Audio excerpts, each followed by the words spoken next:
So we've obviously talked a lot here about the Supreme Court, around all these crazy stories coming out about these justices going to speak at lavish conferences and flying for free and going on crazy vacations and getting gifted things and going places and getting their houses bought by billionaires and all this other nonsense. So the Supreme Court... We keep saying they, but there's kind of one guy that's well, Clarence Thomas is the worst, but I will say, I mean, the rest, like, what was it? Sotomayor also spoke at some of these conferences. There was a book problem that was going on there. So it's definitely Clarence Thomas is on the bleeding edge, but a lot of these people I think need a reminder, slap on the wrist just to say, hey, what's going on here?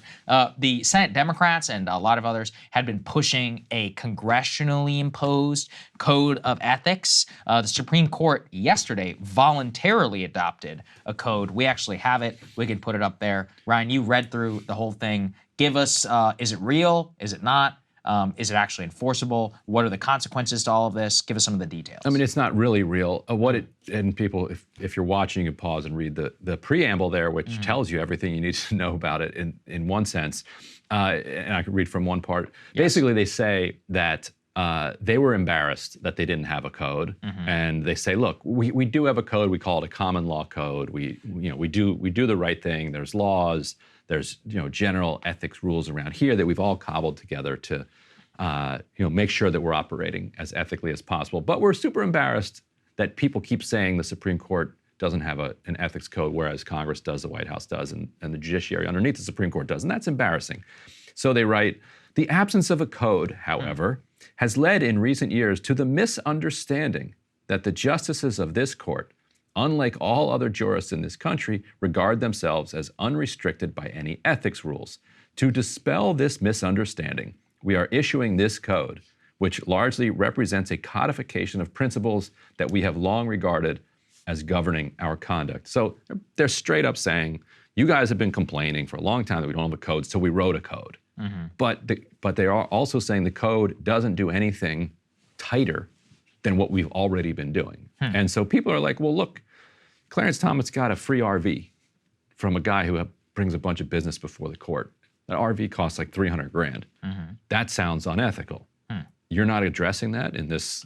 Now, so they actually mention books in here, and they say that a justice should not speak at a fundraiser or an event that kind of raises money for an organization, but they can appear at a fundraiser. Like they can be there, eat the rubber chicken and get introduced. Hey, thank you, Justice, for being here. And then mingle with people afterwards, which gets people to the fundraiser. And it also says they're allowed to be at events where their books are sold. So that's the big grift that politicians and justices are. One of the few things that they specifically codified into their little code here that, don't worry, books are fine. Otherwise, the code, it's like 14 pages long, but it basically boils down to don't do things that appear to be unethical.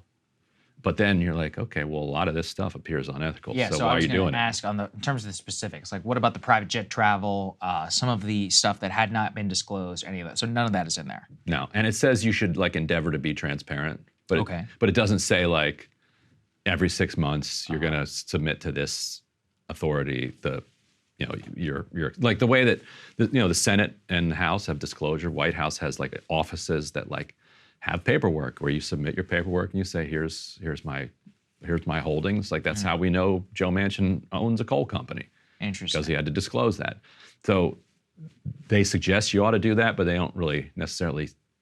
They don't set any deadlines or any specifics about how you're going to do that. Let's put the AP article on there because they also have some of this. They just say that the Supreme Court says it's adopting the code of ethics, but has no means of enforcement. So then my question is kind of around Democrats and should they retain control of the Senate or should they ever have a unified government again under Biden? Would a code of ethics pass, do you think, or is it more of a rhetorical device now since the court is Republican or conservative controlled?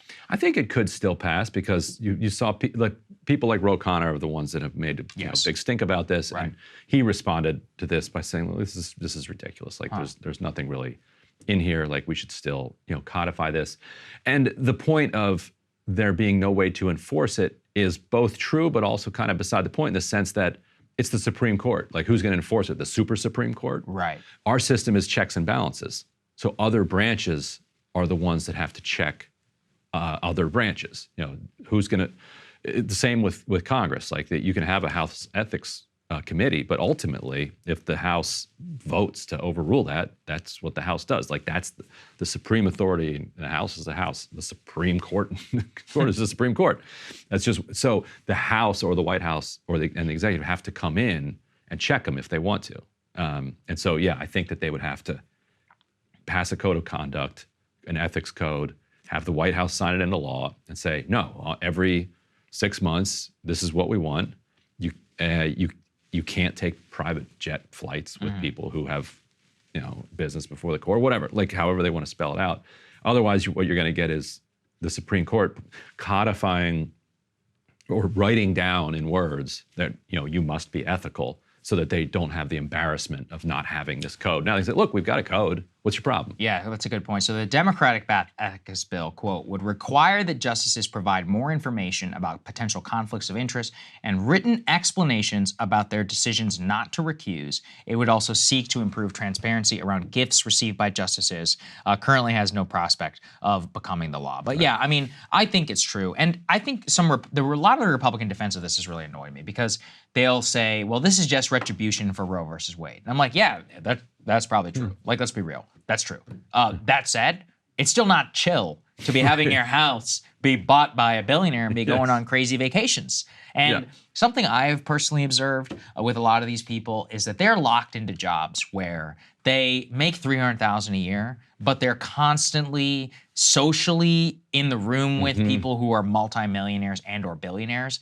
And they get really envious. They're like, hey, I'm a Supreme Court Justice of the United States. I deserve to fly, you know, on a private jet and go on a yacht. And my response is, yeah, you can quit. You can probably go make millions of dollars. Yeah, absolutely. But they want to have both the power and the prestige. Right. It doesn't, and that seems to irk them at their core. And members of Congress face this too, senators especially, where they're like, I have more power than this person. Right.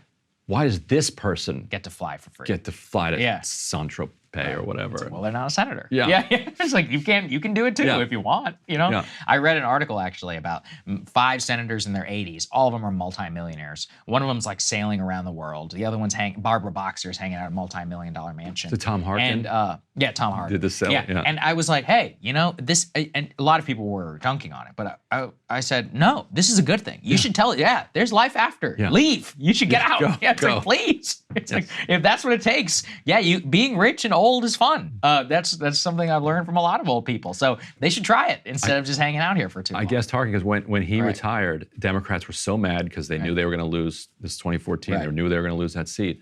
And when we asked him in the hallway, why are you retiring? He's like, I want to sail around the world with my wife. He actually did it. Yeah. He's so like, I don't want to do this anymore. Right. Well, he made the right call. Good for you, man. You know, now he's 80 years old and he's living a good life. And who replaced him? I'm curious. Joni Ernst. Okay. Well, I mean, it didn't work out that well, but it worked out fine. No, Democrats were right. They were going to lose that seat. Hey guys, if you like that video, go to breakingpoints.com, become a premium subscriber, and help us build the best independent media organization on the planet. That's right. We're subscriber funded. We're building something new. We want to replace these failing mainstream media organizations. So again, to subscribe, it's breakingpoints.com.